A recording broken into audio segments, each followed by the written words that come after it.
আল্লাহ নাকি সব জানেন। আপনি জন্মানোর আগেই তিনি সব কিছু জানেন। আপনি জান্নাতে যাবেন না জাহান্নামে, আপনি কি করবেন কি করবেন না সবই আগে থেকে উনি জানেন, সব কিছু লিখে রেখেছেন। আচ্ছা, তাহলে একটা প্রশ্ন, শুধু শুধু আপনার পরীক্ষা কেন নেওয়া হচ্ছে? পরীক্ষার উত্তরও তো আল্লাহর জানা। খটকা লাগে না? আগে থেকেই রেজাল্ট জানা থাকলে পরীক্ষা কিসের? একজন শিক্ষক যদি জানেন এই ছাত্র ফেল করবে, আবার অন্য একটা ছাত্র পাশ করবে, তাহলে তারপরও সবাইকে ক্লাসে বসিয়ে যদি তিনি পরীক্ষা নেন, তারপরে ফেল করিয়ে আবার শাস্তি দেন, তাকে আমরা কি বলতে পারবো? নিষ্ঠুর নাকি ভণ্ড?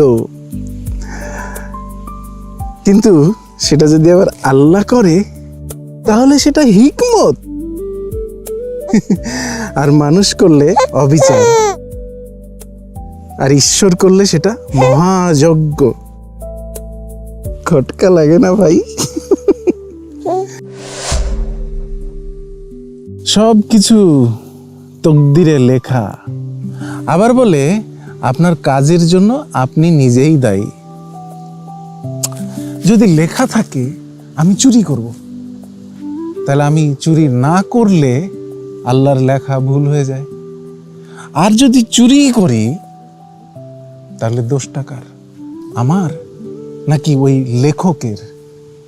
একজন চিত্রনাট্যকার নিজে গল্প লেখে, চরিত্রকে খুনি বানিয়ে তারপর চরিত্রকেই শাস্তি দিলে আমরা সেটাকে কি বলি? হ্যাঁ, খটকা লাগে না? আল্লাহ আগে থেকেই জানেন এই মানুষটা জাহান্নামে যাবে, তবু তাকে জন্ম দিলেন, তবু তাকে সুযোগ দিলেন, তবু তাকে ব্যর্থ হতে দিলেন। তারপর বললেন, দেখো তুমি তো নিজেই খারাপ। এটা কি ন্যায় বিচার, নাকি একটা পূর্ব পরিকল্পিত ট্র্যাপ? আপনি যদি কাউকে গর্তে ঠেলে দেন, তারপর বলেন আমি তো জানতাম তুমি পড়ে যাবে, তাহলে সেটা ভবিষ্যৎবাণী নাকি একটা অপরাধ? আর আল্লাহ যখন অপরাধী, তার শাস্তি দিবেন কে? খটকা লাগে না?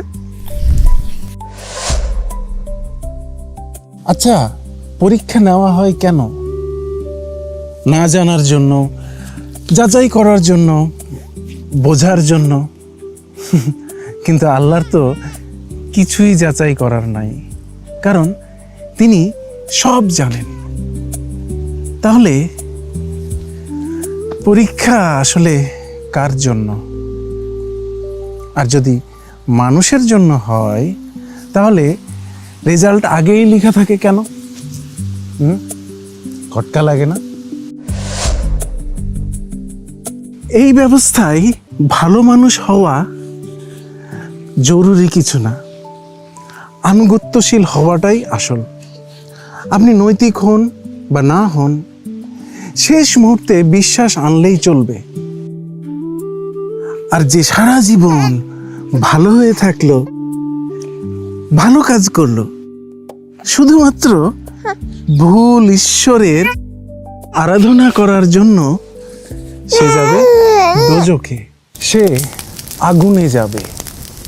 এটা কি নৈতিকতার বিচার নাকি বিশ্বাসের লটারি? খটকা লাগে না ভাই? এই প্রশ্নগুলো আমি তৈরি করিনি, এগুলো আপনা আপনি তৈরি হয়ে গেছে। আমি কিংবা আপনি যদি চিন্তা করা শুরু করেন, তাহলে এই প্রশ্নগুলো অটোমেটিক তৈরি হবেই। আমি আপনাকে বিশ্বাস ছাড়তে বলছি না, আমি শুধু জানতে চাই আপনার বিশ্বাসটা কি প্রশ্ন সহ্য করতে পারে, নাকি প্রশ্ন করলেই হুড়মুড় করে ভেঙে পড়ে। খটকা লাগে না?